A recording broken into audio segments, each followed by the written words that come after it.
Atlantic ಸಾಗರದ ತಳದಲ್ಲಿ ಸುಮಾರು 12,500 ಅಡಿ ಆಳದಲ್ಲಿ ಮಲಗಿರುವ ಟೈಟಾನಿಕ್ ಹಡಗಿನ ಕಥೆ ಈಗಲೂ ಕೂಡ ನಮ್ಮ ಮೈ ನಡುಗಿಸುತ್ತದೆ.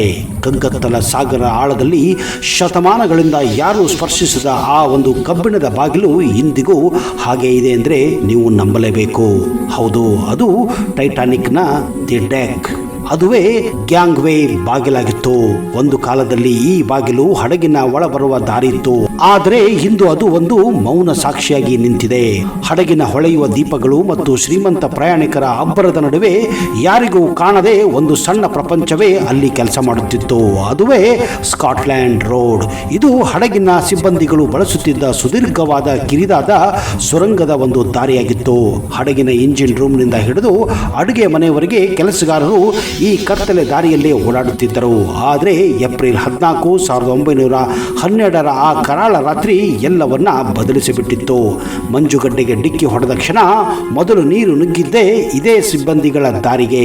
ಒಂದು ಹಂತದಲ್ಲಿ ಆ ಕಬ್ಬಿಣದ ಬಾಗಿಲುಗಳು ನೀರಿನ ಒತ್ತಡಕ್ಕೆ ಸಿಲುಕಿ ಶಾಶ್ವತವಾಗಿ ಬಂದಾಗಿ ಹೋಗಿದ್ದವು. ಈಗಲೂ ಇಲ್ಲಿ ಆ ಕೆಲಸಗಾರರ ಕೊಳೆತ ಅಸ್ಥಿಪಂಜರಗಳು ಇದಕ್ಕೆ ಸಾಕ್ಷಿಯಾಗಿವೆ. ಇಂದು ಸುಧಾರಿತ ರೋಬೋಟ್ಗಳು ಈ ದಾರಿಯೊಳಗೆ ಇಣುಕಿ ನೋಡಿದಾಗ ಕಾಣುವುದು ಕೇವಲ ತುಕ್ಕು ಹಿಡಿದ ಕಬ್ಬಿಣವಲ್ಲ, ಬದಲಿಗೆ ಆ ರಾತ್ರಿ ನಡೆದ ಹೋರಾಟದ ಗುರುತುಗಳಾಗಿವೆ. ಆ ಬಾಗಿಲನ್ನು ಇಂದಿಗೂ ಯಾರೂ ತೆರೆದಿಲ್ಲ, ಆದರೆ ಹಿಂದೆ ಅಡಗಿರುವ ರಹಸ್ಯಗಳು ಸಾಗರದ ಆಳದಲ್ಲಿ ಹೂತು ಹೋಗಿವೆ. ಸಮುದ್ರದ ಆಳದಲ್ಲಿ ಹುದುಗಿ ಹೋದಂತಹ ಇತಿಹಾಸದ ಅತ್ಯಂತ ನಿಗೂಢ ರಹಸ್ಯ RMS ಟೈಟಾನಿಕ್. ಇದನ್ನ ಆ ಸಮಯದ ಅತ್ಯಂತ ಅನುಭವಿ ಇಂಜಿನಿಯರ್ಗಳು ನಿರ್ಮಾಣ ಮಾಡಿದಂತಹ ಅದ್ಭುತವಾದಂತಹ ಐಷಾರಾಮಿ ಹಡಗಾಗಿತ್ತು. ಇದನ್ನ ಯಾವತ್ತೂ ಮುಳುಗದ ಹಡಗು ಎಂದು ಕರೆಯಲಾಗುತ್ತಿತ್ತು. ನಾವು ಈ ಎಲ್ಲ ವಿಷಯಗಳನ್ನ ಪುಸ್ತಕಗಳಿಂದ, ಸಿನಿಮಾಗಳಿಂದ ಹಾಗೂ ಟಿವಿಗಳಿಂದ ಓದಿದ್ದೇವೆ, ಕೇಳಿದ್ದೇವೆ, ನೋಡಿದ್ದೇವೆ. ಆದರೆ ಹೆಚ್ಚು ಜನರಿಗೆ ಇದರ ಬಗ್ಗೆ ಮಾಹಿತಿ ಐತಿಹಾಸಿಕ ತತ್ವಗಳಿಂದಾಗಲಿ, ಪುರಾವೆಗಳಿಂದಾಗಲಿ, ಆಧಾರಗಳಿಂದಾಗಲಿ ಇಲ್ಲ.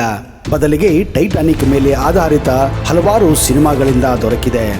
ಟೈಟಾನಿಕ್, ಇದರ ಪೂರ್ತಿ ಹೆಸರು RMS ಟೈಟಾನಿಕ್. RMS ಅಂದರೆ ರಾಯಲ್ ಮೇಲ್ ಶಿಪ್ ಎಂದರ್ಥ. ಈ ಹಡಗನ್ನು ತಯಾರಿಸಿದ ಕಂಪನಿ ಹೆಸರು ವೈಟ್ ಸ್ಟಾರ್ ಲೈನ್. ಟೈಟಾನಿಕ್ ಹಡಗನ್ನು 1909 ಮಾರ್ಚ್ 30 ಕೇವಲ 3,000 ಕಾರ್ಮಿಕರೊಂದಿಗೆ ಇದನ್ನು ಕಟ್ಟಲು ಪ್ರಾರಂಭಿಸುತ್ತಾರೆ. ಹಾಗೆಯೇ ಕೇವಲ 26 ತಿಂಗಳಲ್ಲಿ, ಅಂದರೆ 1911 ಮೇ 31 ಹಡಗು ತಯಾರಾಗಿ ನಿಲ್ಲುತ್ತದೆ. ಹಾಗೆಯೇ ಈ ಹಡಗಿನ ಅಲಂಕಾರ ಹಾಗೂ ಚಿಮ್ನಿ ಕಟ್ಟುವ ಕೆಲಸ 1912 ನಡೆಯುತ್ತದೆ. ಈ ಅದ್ಭುತವಾದ ಹಡಗು ಸಂಪೂರ್ಣವಾಗಿ 1912 ತಯಾರಾಗಿ ನಿಂತಾಗ ಇದನ್ನು ನೋಡಲೆಂದೇ 2 ಲಕ್ಷಕ್ಕಿಂತ ಹೆಚ್ಚು ಜನರು ಬಂದಿದ್ದರು. ಯಾಕಂದ್ರೆ ಟೈಟಾನಿಕ್ ಆ ಸಮಯದ ಭವ್ಯ ಹಾಗೂ ಅತಿ ವಿಶಾಲವಾದಂತಹ ಹಡಗಾಗಿತ್ತು. ಹಾಗೆಯೇ ಮನುಷ್ಯನಿಂದ ನಿರ್ಮಿಸಲ್ಪಟ್ಟಂತಹ ಅತಿ ದೊಡ್ಡ ಕಲಾಕೃತಿ ಕೂಡ ಆಗಿತ್ತು. ನಿಜ ಹೇಳಬೇಕೆಂದರೆ ಟೈಟಾನಿಕ್ ಗಾತ್ರ 3 ಫುಟ್ಬಾಲ್ ಮೈದಾನಗಳಷ್ಟು ದೊಡ್ಡದಾಗಿತ್ತು. ಇನ್ನು ಈ ಹಡಗಿನ ಆಕಾರದ ಬಗ್ಗೆ ಹೇಳಬೇಕೆಂದರೆ ಇದರ ಉದ್ದ 880 ಅಡಿ ಇದ್ದರೆ ಇದರ ಎತ್ತರ 175 ಅಡಿ ಆಗಿತ್ತು. ಹಾಗೆಯೇ ಗಂಟೆಗೆ 44 ಕಿಲೋಮೀಟರ್ ವೇಗದಲ್ಲಿ ಚಲಿಸುವಂತಹ ಕ್ಷಮತೆಯನ್ನು ಕೂಡ ಇದು ಹೊಂದಿತ್ತು. ಟೈಟಾನಿಕ್ ಹಡಗನ್ನ ಆಗಿನ ಕಾಲದ ಹೈಟೆಕ್ ತಂತ್ರಜ್ಞಾನ ಹಾಗೂ ಅತ್ಯಂತ ಅನುಭವಿ ತಂತ್ರಜ್ಞಾನದಿಂದ ನಿರ್ಮಿಸಲ್ಪಟ್ಟಂತಹ ಅದ್ಭುತ ಕಲಾಕೃತಿ. ಈ ಹಡಗನ್ನ 16 ಕಂಪಾರ್ಟ್ಮೆಂಟ್ಗಳಲ್ಲಿ ವಿಭಜಿಸಲಾಗಿತ್ತು. ಹಾಗೆಯೇ ಸಂಪೂರ್ಣವಾಗಿ ವಾಟರ್ ಪ್ರೂಫ್ ಕೂಡ ಆಗಿತ್ತು. ಇದರ ವಿನ್ಯಾಸ ಕೂಡ ಅದ್ಭುತವಾಗಿತ್ತು. ಒಂದು ಕಂಪಾರ್ಟ್ಮೆಂಟ್ ನಿಂದ ಇನ್ನೊಂದು ಕಂಪಾರ್ಟ್ಮೆಂಟ್ಗೆ ನೀರು ನುಗ್ಗುವ ಹಾಗೆ ಇರಲಿಲ್ಲ. ಒಂದು ವೇಳೆ ಆಕಸ್ಮಿಕವಾಗಿ ಯಾವುದೇ 4 ಕಂಪಾರ್ಟ್ಮೆಂಟ್ಗಳಲ್ಲಿ ನೀರು ಬಂದರೂ ಕೂಡ ಈ ಹಡಗು ಮುಳುಗುವ ಯಾವ ಲಕ್ಷಣ ಕೂಡ ಇರುತ್ತಿರಲಿಲ್ಲ. ಇದೇ ಇದರ ವಿಶೇಷತೆ. ಇದೇ ಕಾರಣ ಟೈಟಾನಿಕ್ ಅನ್ನ ದಿ ಅನ್ಸಿಂಕೇಬಲ್ ಶಿಪ್, ಅಂದರೆ ಯಾವತ್ತೂ ಮುಳುಗದ ಹಡಗು ಎಂದು ಕರೆಯಲಾಗುತ್ತಿತ್ತು. ಅದು 1912 ಏಪ್ರಿಲ್ 10 ಇಂಗ್ಲೆಂಡಿನ ಸೌತ್ ಹ್ಯಾಂಪ್ಟನ್ ಬಂದರಿನಿಂದ 2,435 ಯಾತ್ರಿಗಳು ಹಾಗೂ ಅಂದಾಜು 900 ಸಿಬ್ಬಂದಿ ಒಳಗೊಂಡ ಒಟ್ಟು 3,300 ಹೆಚ್ಚು ಜನರನ್ನು ಹೊಂದಿದ ಟೈಟಾನಿಕ್ ಹಡಗು ತನ್ನ ಮೊಟ್ಟ ಮೊದಲ ಯಾತ್ರೆಗೆ ತಯಾರಾಗಿ ನಿಂತಿತ್ತು. ಆದರೆ ಯಾರು ಕೂಡ ಕನಸು ಮನಸ್ಸಿನಲ್ಲೂ ಅಂದುಕೊಂಡಿರಲಿಲ್ಲ ಟೈಟಾನಿಕ್ನ ಮೊಟ್ಟ ಮೊದಲ ಯಾತ್ರೆ ಅದರ ಕೊನೆ ಯಾತ್ರೆಯಾಗಬಹುದೆಂದು. ಈ ಹಡಗು ಅಂದು ಇಂಗ್ಲೆಂಡಿನಿಂದ ಅಮೆರಿಕಕ್ಕೆ ತೆರಳಿತ್ತು. ಅದು 1912 ಏಪ್ರಿಲ್ 17ಕ್ಕೆ ನ್ಯೂಯಾರ್ಕ್ ತಲುಪಬೇಕಾಗಿತ್ತು. ಆದರೆ 1912 ಏಪ್ರಿಲ್ 14ಕ್ಕೆ 6 ಅತಿ ದೊಡ್ಡ ಹಿಮಬಂಡೆಗಳ ಎಚ್ಚರಿಕೆ ಕೂಡ, ಅಂದರೆ ವಾರ್ನಿಂಗ್ ಕೂಡ ಹಡಗಿನ ಕ್ಯಾಪ್ಟನ್ಗೆ ಸಿಕ್ಕಿತ್ತು. ಆದರೆ ಹಡಗಿನ ಕ್ಯಾಪ್ಟನ್ ಹಿಮಬಂಡೆಗಳು ಹತ್ತಿರ ಬಂದಾಗ ಹಡಗನ್ನ ತಿರುಗಿಸಿದರೆ ಆಯಿತು ಎಂಬ ನಿರ್ಧಾರ ಮಾಡಿದ್ದರು. ಯಾಕಂದ್ರೆ ಅವರಿಗೆ ಟೈಟಾನಿಕ್ ತಂತ್ರಜ್ಞಾನ ಮೇಲೆ ಅಷ್ಟೊಂದು ನಂಬಿಕೆ ಇತ್ತು. ಆದ್ರೆ ದುರಾದೃಷ್ಟ, ಟೈಟಾನಿಕ್ ಹಡಗು ತುಂಬಾ ದೊಡ್ಡದಾಗಿತ್ತು. ಅದರ ಗಾತ್ರದ ಪ್ರಕಾರ ಅದರ ರೇಡಾರ್ ತುಂಬಾ ಚಿಕ್ಕದಾಗಿತ್ತು. ಇದೇ ಈ ಹಡಗಿನ ಮುಖ್ಯ ದೌರ್ಬಲ್ಯ ಕೂಡ ಆಗಿತ್ತು.